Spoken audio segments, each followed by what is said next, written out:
What's up, everyone? It's Dakota, and welcome back to another Pioneer video. And I think we've went over a lot of the more commonly played decks in the format. And I was just kind of browsing some deck lists, kind of wanted to point out something, just something that'd be a lot of fun. Looked at a few decks, and this one really stood out to me. And I felt like I had to make a video on it. I think it would be pretty entertaining and something, you know, being willing to like build on and just kind of see where it goes. So we're gonna take a look at Mono Black Midrange. This list in particular won the Pioneer Preliminary, on May 12th, getting first place with a 4-0 record. Before we get too deep into it, of course, if you're already subscribed to the channel and you want to support me and my content, please consider subscribing and ringing the notification bell so you know when I post videos. And if you go even farther and go down to the description of this video, there are two links. One goes to a Discord server. Feel free to follow that link and join there. And follow me on Twitch as well so you know when I go live. So, Mono Black Midrange.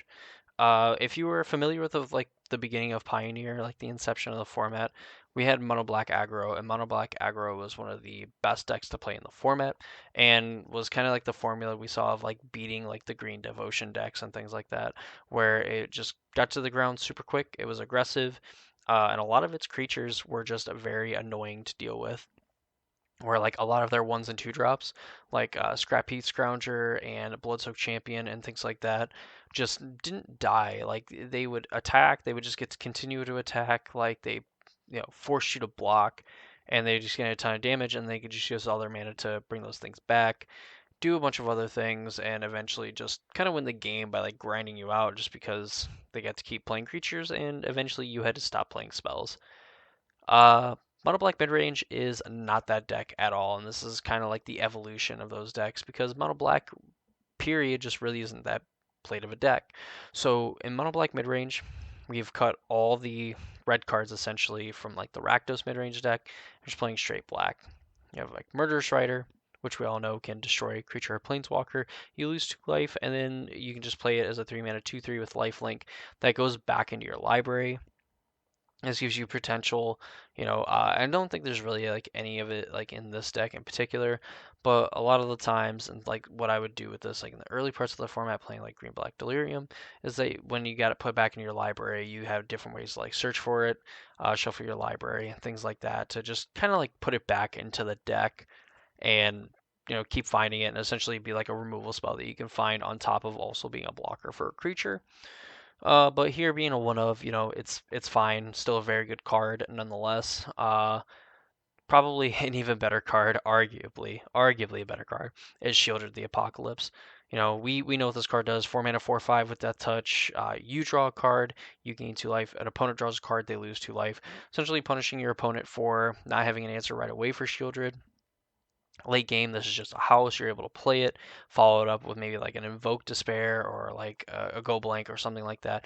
Essentially, just kind of like putting your opponent off actually being able to do anything, or in like just really hurting them and punishing them for just not having an answer right away or not being able to find one right away for this card. We can go on and on about this, but we all know Shieldred is probably like one of the best creatures to be playing in the format, between Standard and Pioneer. So might as well play it and play 4 copies of it as well.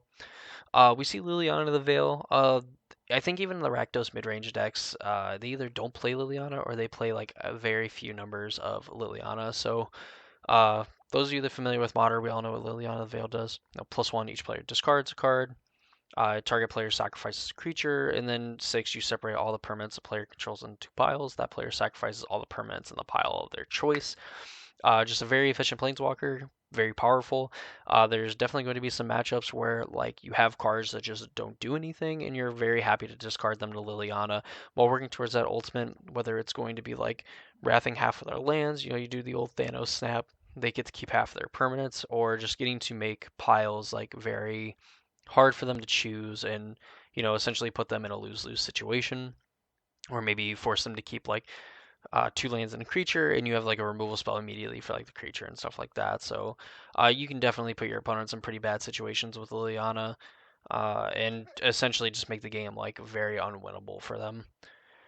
The spells, you have Duress, which I'm sure just kind of hoses like the more controlling decks, and some of the other decks that are, just try to win with like these flashy spells. Like you have like Lotus Field, who needs like a critical mass of cards to really be able to go off and win. Duress hitting a key piece can definitely give you the turns you need to get a Liliana going. Maybe find some of your Thoughtseize and stuff like that and hit some of the other non-creature based cards that you want to be hitting from your opponent. On top of that, too, also just getting rid of like some of your like your removal spells, protect your shielder a little bit more, things like that. You have Fatal Push, like 1 mana removal, kills most of the relevant things in the format. On top of that, like you have the option later where like you can end up dealing with things that are just a little bit bigger, but Fatal Push nonetheless very efficient, very good for its mana cost. We looted the Thoughtseize. Every black deck that I've ever seen plays like 4 Thoughtseize. This is just the best hand disruption spell, hands down, that you can play that essentially just goes card for card. Of course, like we can argue about other discard spells like in older formats, but Thoughtseize for modern Pioneer purposes, like Thoughtseize is probably the best discard spell, period. Power Word Kill, destroying a non-angel, demon, a devil, or dragon creature. Really, this just deals with a lot of the a lot of the things in the format. Obviously, there's probably someone that is playing like a Baneslayer Angel, or like what we would call like a Baneslayer Angel, or some kind of demon, dragon, whatever. But for the people that are playing like closer towards like the top tables and stuff, there's not one that like generally just stands out in my mind as like power word kill needs to kill something but can't kill something in the main deck of a lot of these like really popular decks. You have Shielder's Edict. Each opponent sacrifices a non-token creature, a creature token, or sacrifices a planeswalker. And essentially, like, your opponent's probably not going to have like removal spells and stuff. And if they're trying to protect their creatures by making tokens, Shielder's Edict is going to be able to kind of beat those tokens. And if your opponent just has like a creature token that you want them to sacrifice, you can force them to sacrifice that as well. Essentially, like if they have like a creature and a token creature in play, Shielder's Edict is essentially going to be like a hard removal spell for either one of those two. As well as just getting rid of Planeswalker too, because Planeswalkers, as we all know, can get out of control if you don't have the right answers for them. And Shielder's Edict essentially eliminates the choice of like your opponent sacrificing a creature to keep the Planeswalker around. You essentially always get like the best mode for you in that time. So Shielder's Edict, very good. You have a Sign in Blood. Target player draws 2 cards, loses 2 life. I mean, pretty efficient, I guess, considering that like you pay a mana and pay a mana and a life for a card. So essentially, you can pay 2 mana, draw 2 cards. This also has like the added upside of targeting your opponent, and you cause them to lose life as well. So this could be kind of used as a burn spell, but I'd imagine a lot of the time you're targeting yourself to draw the cards and just try to keep up on the card advantage that some of the other decks can create. You have Go Blank, which kind of is like a main deck hoser for these other decks, these like graveyard decks. You have Greasefang that comes to mind that you can like play against. Also, just gonna need to hit 2 cards out of their hand. While Mind Rot isn't usually like a constructed playable card, Go Blank having the added benefit of exiling all cards from that player's graveyard as well kind of gives it the nod, and you're kind of willing to play it as well, just because it's another way that like this deck gets card advantage, just not in the way that we are familiar with. You have Ritual Soot, just a one of destroy all creatures converted mana cost 3 or less. You are definitely trying to get into the late game with this deck, so sweeping up all those early creatures, while also just not super hard committing to it when you are playing against like the more mid-range and control decks, is just kind of a nice thing to have against them. Invoke Despair, just 1 copy, forces your opponent to sacrifice a creature, enchantment, or planeswalker, and essentially for each instance, they lose 2 life and you draw a card. This card has been very, very good in Standard. People are still playing it in Pioneer and still very good even now. I'd probably want to play at least like one more copy of this. Maybe you could shave on some of the other, threat like Duresses or something like that. Maybe even like a Fatal Push or Go Blank or something like that. But one Invoke Despair is fine. Just the fact that like the deck is playing one, it is costly at 5 mana, is what it is. One Reckoner Bankbuster. This might also be kind of you know, uh, a mistake perhaps, just because even though the format's pretty quick, like just playing this on turn two and like having 3 mana up and like basically leaving yourself the option to like Murderous Rider or play like a Power Word Kill, Shieldred's Edict, blah blah blah, any one of these other like effects to kind of like mess with your opponent. Or if like you don't find it, like you can just draw a card, maybe you get like a Fatal Push or something like that, or even main phase it to try to find a Thoughtseize, but whatever, just all these possibilities. It's card advantage. It's a creature that your opponent is going to have to deal with, and not many decks are going to have answers for a Bank Buster right away if they essentially don't have a way of dealing with artifacts. Like they can deal with creatures, sure, but like that also involves you having to animate it, so chances are you're going to get to draw all 3 cards before you have to actually attack with the Bank Buster and stuff. Something new that we really haven't seen in like the Pioneer format and stuff is the card Waste Not. And this is kind of like a way that I've seen, like you've seen like combo decks try to play this, where like they try to force your opponent to wheel and then draw a bunch of cards or stop them from drawing a bunch of cards, just like discarding their hand and getting a bunch of triggers from Waste Not. But with having like Duresses, Thoughtseize, Liliana the Veil, you have cards like Gyre Reach Sanitarium, which causes both players to draw a card and then discard a card.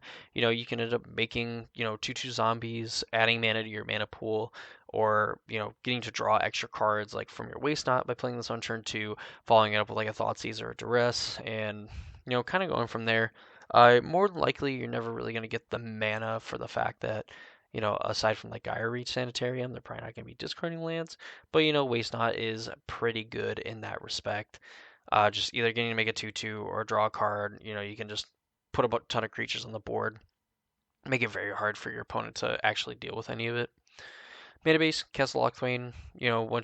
Obviously the less cards you have in hand, the better the draw card mode on Castle Lochthwain is. Field of Ruin to mess with some of your opponent's special lands. Gyre Reach Sanitarium to kind of like get triggers off of your Waste Not, but then also kind of filter through your deck to try and find some of your more impactful spells. Hive can pressure your opponent and also get rid of cards from their graveyard. 11 Swamp, Atakanuma to buy back any of like your creatures or planeswalkers. I believe planeswalker, yeah, creature or planeswalker. Urborg, be able to turn like your Gyre Reach Sanitarium, Field of Ruins, things like that into swamps. Cling to Dust is mess like a graveyard, cut down for more removal. You have Pithing Needle to name some of the more problematic permanents, namely like planeswalkers and stuff. This deck could have a rather difficult time dealing with them just because you really only have like the Shieldred's Edicts, you have the one of Murderous Rider, you have like Invoke Despair, even like Shieldred, I believe I said Shieldred's Edict, but only really those ways of dealing with them, and Needle can like name them, plus some other like vehicles and things like that, so they can't have their abilities activated. You have Noxious Grasp as like more ways to potentially deal with Planeswalkers. Really probably comes in against like some of the white decks and like mono green as well. Just getting rid of like their big things, getting to gain life and really tempo your opponent that way. Another Bank Buster for like the more grindy matchups. A Necromentia for the combo decks. Phyrexian Arena, of course, in the Phyrexian language, because why the heck would anybody actually need to read this card when they're just looking at a deck list? Essentially, it says at the beginning of your upkeep, you draw a card and lose life. So again, like something for like the really grindy, like mid-range decks. You could. I don't really know how you plan on getting rid of it. When it gets closer to the game, but I guess you just try to like kill your opponent before it actually kills you. Oh, you have Extinction Event is like another Wrath. As I found out that the mono green decks have a lot of like odd converted mana cost cards, so you just name odd with this and just completely wipe your opponent's board, and conveniently get to keep Shieldred around if you have a Shieldred in play. Uh, Kalitas, good against like the aggro decks, is technically graveyard hate by getting rid of your opponent's creatures if they would die, and then getting to make zombies, and then potentially make him bigger, or just make the board go super wide. You have another Ritual Soot and another Invoke Despair on the sideboard, and that's mono black mid range for Pioneer. The I mean, I'm a fan of mid-range decks, a big fan of mid-range decks. It'd be awesome if green and white were able to actually be played in here. Added like 16 siege rhinos, but short of that, like it's actually really impressive. While I know there's some changes that I would already make to the deck, I really can't argue with a 4-0 placement in a preliminary. Just doing very well with a deck like this. Who knows how much time, effort, and stuff like that this players put into actually playing these, but it is what it is. We just keep going. We just keep going. Deck's great. Go ahead, give it a try. I look forward to trying to get some matches in with this deck later in the week. So if you're excited for that, please consider subscribing and ring the notification bell for the channel so you know when that video gets posted, along with all my other ones. Plus, the support is always appreciated. And in the description, of course, make sure to follow those 2 links. Join the Discord server. Follow me on Twitch. That's going to do it for me. I hope you all enjoyed, and I hope to see you all in the next video.